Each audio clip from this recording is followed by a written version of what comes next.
बिस्मिल्लाहिर्रहमानिर्रहीम सल्लल्लाहु ताला अला मुहम्मद व अला आलिहि व सहबिहि व बारिक वसल्लम। स्टूडेंट्स, मैं हूँ आफ्ताब अतारी। आज हम अकाउंटिंग के एक बड़े अहम टॉपिक के एक सब टॉपिक को जो है वो डिस्कस करने जा रहे हैं। हमारा वो अहम टॉपिक जो है वो है अकाउंट्स फ्रॉम इनकम्प्लीट रिकॉर्ड के एक नामुकम्मल रिकॉर्ड से अगर हम किसी बिजनेस का प्रॉफिट और लॉस फाइंड करना चाहें तो उसके लिए हमें क्या करना होता है। नामुकम्मल रिकॉर्ड उस बिजनेस का होता है जो स्मॉल स्केल बिजनेस है, जो अकाउंटेंट को अफोर्ड नहीं कर सकता। अगर वो स्मॉल स्केल बिजनेस अपने इनकम्प्लीट रिकॉर्ड से प्रॉफिट एंड लॉस फाइंड करना चाहता है तो उसको उसके लिए बनानी पड़ती है statement of profit and loss. ये हम statement of profit and loss को अपने एक और लेक्चर में डिस्कस कर चुके हैं, लेकिन यहाँ इसका हवाला देना जरूरी था, इसलिए साथ में इसको छोटा सा इसका फॉर्मेट जो है वो ड्रॉ किया है। अगर आप statement of profit and loss के पहले जो है वो हेड को देखें तो वो है हमारे पास क्लोजिंग कैपिटल, और यहां पर अगर आप देखें तो वो है हमारे पास ओपनिंग कैपिटल। हमने क्लोजिंग कैपिटल में ऐड करना है ड्राइंग, फिर फर्दर जो आंसर आएगा उसमें से माइनस करना है फ्रेश कैपिटल, जो फर्दर आंसर आना है उसमें से माइनस करना है हमने ओपनिंग कैपिटल, और फाइनली हमने नेट रिजल्ट पे पहुंचना है, या वो प्रॉफिट है या वो लॉस है। तो ये मैंने जिसको हाईलाइट किया है हमारा ओपनिंग कैपिटल या फिर हमारा closing capital.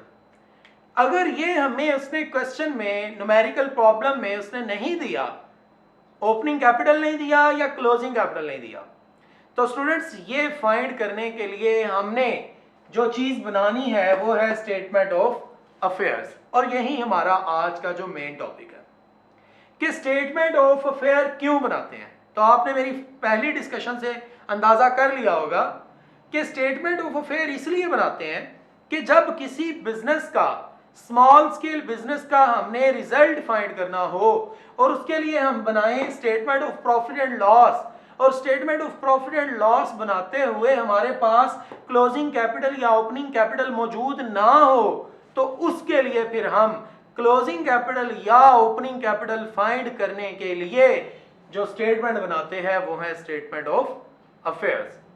Statement of affairs is prepared to find out capital of an organisation under single entry system.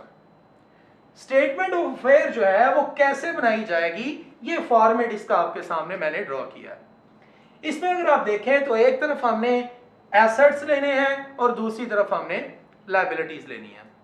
हमने अपने तमाम करंट एसेट्स और अपने तमाम फिक्स एसेट्स को यहां पर एसेट साइड पे शो करना है, और अपनी तमाम लायबिलिटीज को, चाहे वो करंट हैं या वो करंट के अलावा कुछ लायबिलिटीज हैं, उनको हमने यहां पर शो करना है अपने लायबिलिटी साइड पे। तो फिर हम क्या करेंगे, हम टोटल करेंगे अपने एसेट्स की साइड का और उसमें से जो लायबिलिटी की साइड है उसको माइनस कर देंगे, तो हमारे पास जो आंसर आएगा उस आंसर को, उस बैलेंसिंग फिगर को हम क्या नाम देंगे, कैपिटल। स्टूडेंट्स, कैपिटल फाइंड करने के लिए हमने एसेट्स की साइड को टोटल करना है और उसको इधर भी लिख देना। लेट्स सपोज मेरे पास एसेट्स की टोटल साइड है 100 और इस 100 को इधर भी लिखा, इसमें से हमने माइनस किया अपनी लायबिलिटीज को, जो कि सपोज कर लें हमारे पास 30 रुपीज की हैं, तो फिर हमारे पास ये जो कैपिटल का आंसर आएगा वो क्या होगा, 70। तो ये 70 जो है ये हमारा कैपिटल है जो कि बैलेंसिंग फिगर के तौर पे हमारे सामने मौजूद है। अब मसला ये है, अगर हमें फाइंड करना है क्लोजिंग कैपिटल तो उसके लिए हमने क्या करना है, अगर हमने फाइंड करना है ओपनिंग कैपिटल तो उसके लिए क्या करना है।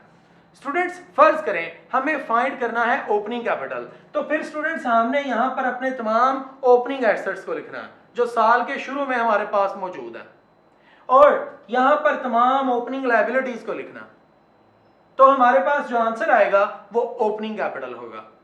और अगर हमें फाइंड करना है क्लोजिंग कैपिटल तो फिर हमें यहां पर तमाम क्लोजिंग एसेट्स को लिखना। क्लोजिंग एसेट्स को लिखते हुए हमने एडजस्टमेंट्स को भी साथ में ट्रीट करना है।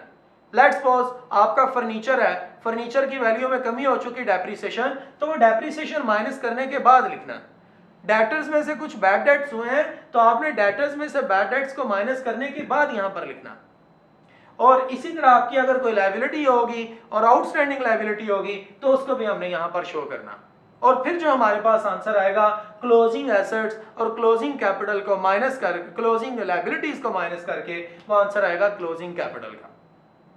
तो क्लोजिंग कैपिटल जो है वो हमें क्लोजिंग चीजों से मिलेगा, ओपनिंग कैपिटल जो है वो ओपनिंग एसेट्स और ओपनिंग लायबिलिटीज से हम ट्रेस करेंगे। ये चीज नोट कर ले साथ में कि जब भी हम ओपनिंग या closing asset closing capital find करेंगे या ओपनिंग कैपिटल फाइंड करेंगे तो उस वक्त हमने डेट चेंज करनी है।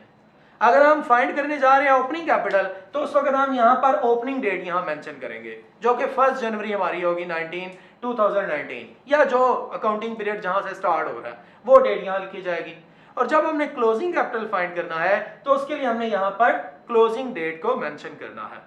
और फिर यहां से हासिल होने वाले क्लोजिंग कैपिटल और ओपनिंग कैपिटल को हम लेके चलेंगे statement of profit and loss में और एट द एंड फिर हम अपना नेट रिजल्ट जो है वो ट्रेस आउट कर लेंगे। वो प्रॉफिट की सूरत में भी हो सकता है और लॉस की सूरत में भी। तो सम अप करता हूं आज के अपनी इस डिस्कशन को कि हमने statement of profit and loss बनाते हुए अगर हमारे पास कैपिटल मौजूद नहीं तो उस कैपिटल को ट्रेस करना है। कहां से? स्टेटमेंट ऑफ अफेयर्स बना के। और स्टेटमेंट ऑफ अफेयर्स के पीछे जो हमारे पास कॉन्सेप्ट है वो कॉन्सेप्ट हमारा वो आईकॉम 1 में या अकाउंटिंग में जो बेसिक हमने अपनी अकाउंटिंग इक्वेशन सीखी होती है वो मौजूद होता है और वो है assets is equal to liability plus capital या ऑनर इक्विटी। तो अगर हमें कैपिटल फाइंड करना पड़े तो ये लायबिलिटी इधर प्लस हो रही है, इधर आके ये माइनस हो जाएगी। तो हम अगर एसेट्स में से अपनी लायबिलिटीज को माइनस कर दें तो हमारे पास जो आंसर आएगा वो कैपिटल होगा। तो स्टूडेंट ये बेसिक जो कॉन्सेप्ट है जो आगे ट्रांसफॉर्म हो रहा है किसमें? स्टेटमेंट ऑफ अफेयर्स में, कि हमने अगर अपने कैपिटल फाइंड करना है तो यहां से हम अपनी लायबिलिटी को उठाएंगे और इक्वल के दूसरी तरफ ला के माइनस कर देंगे तो हमारे पास कैपिटल आ जाएगा।